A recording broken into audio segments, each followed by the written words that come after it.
You run your hand back through your hair. It is a small, thoughtless motion.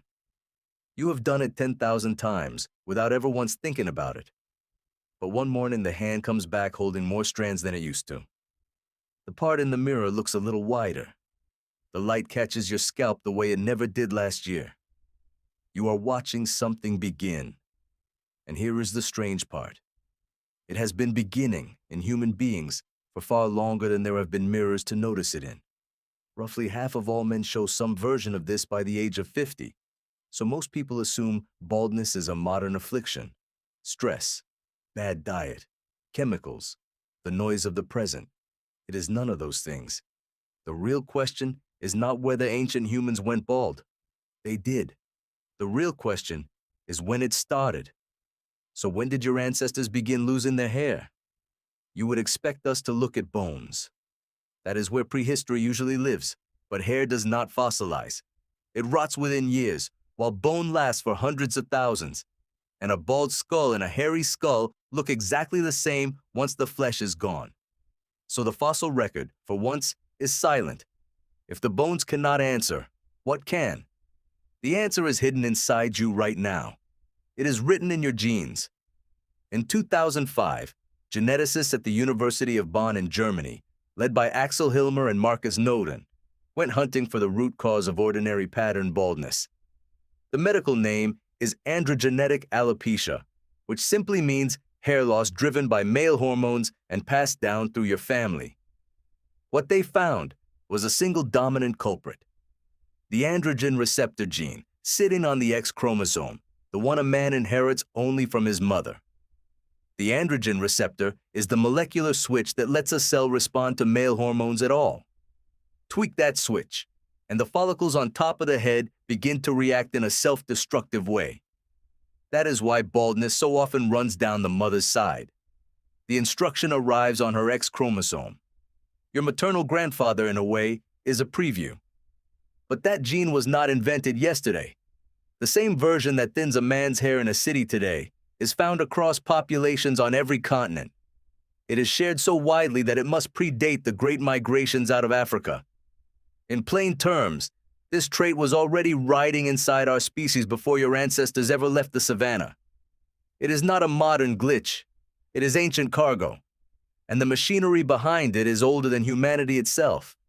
The hormone doing the damage is DHT, short for dihydrotestosterone, a more potent form of testosterone.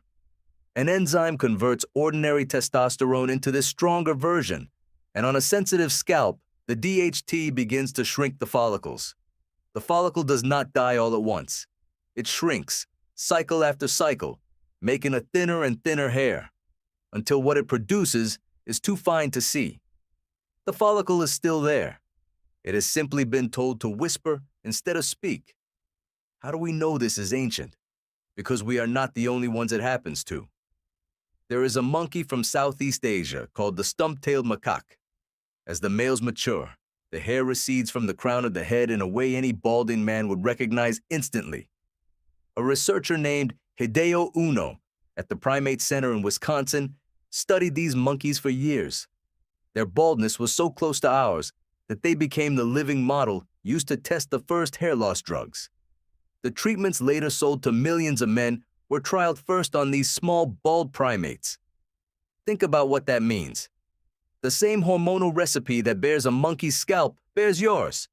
This is not a uniquely human curse. It is a piece of deep primate biology our ancestors carried long before they were recognizably human. There was likely never a single morning when humans suddenly began to go bald. The capacity was always there, inherited from the apes before us. So picture it. Not a doctor's office, not a mirror. The light is orange and low. The sun drops behind a lone tree on a wide plain. A man crouches near a small fire, maybe 35, which in his world makes him an elder. His beard is thick, his arms are strong, and the top of his head is bare, the firelight gleaming off his scalp the way it gleams off a forehead today. None of his band owns a mirror. His baldness is simply a fact about him, like a scar or a gray streak. It carries no shame. It is just the shape of an older man. Now here comes the part that turns the whole story over. You probably assume that if baldness were truly bad for survival, evolution would have erased it. Nature is supposed to weed out weakness. So why is half of mankind still losing their hair? The answer is almost insultingly simple. Evolution never erased it because it never mattered enough to. Pattern baldness arrives slowly, usually after a man has already had his children. The genes are passed on before the scalp ever shows. Whatever happens to your hairline at 40 has no power to change the next generation. To natural selection, baldness is nearly invisible. It happens after the part of life that selection actually watches. But some scientists think it may have been more than harmless. It may have been useful. In 1996, two researchers, Frank Muscarella and Michael Cunningham, studied how people actually perceive a bald head. They were testing an idea that a receding hairline and a high bare forehead do not signal weakness, but maturity. A man past the reckless years, less of a physical threat, more of a wise one. The bald faces they tested were read as older, as calmly dominant, and as less aggressive. In a small ancient band that survived on cooperation and trust in its elders, looking like a steady older man may have been no disadvantage at all. It may have been a quiet authority you could see from across the fire. And there is one last irony folded into all of this. Humans are the strange, mostly naked ape. Over 1 million years ago, our ancestors shed most of their body hair. The anthropologist Nina Jablonski has shown this was tied to cooling. As early humans walked and ran long distances under the African sun, losing fur and covering the skin and sweat glands let the body shed heat. Bare skin became an engine for endurance. But the scalp was one of the few places we kept our hair, a built-in sunshade over the brain. And the scalp, the very spot evolution chose to protect, is exactly where pattern baldness strikes hardest. The one patch we held on to is the one that betrays us. Now look at where that ancient cargo has landed. Today, the loss of a few follicles can launch an entire morning of anxiety. There is a global industry worth billions built on slowing or hiding it. Pills, foams, transplants, careful camera angles. Your ancestor by the fire had no word for going bald and no product to fight it.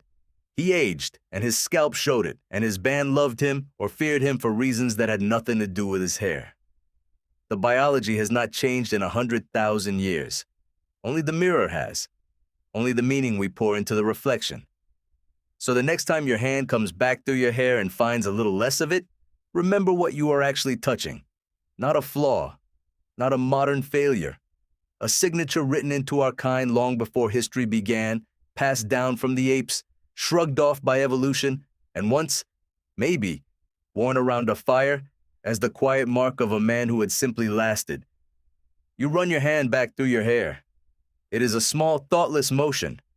But now you know it is one of the oldest stories your body still remembers how to tell.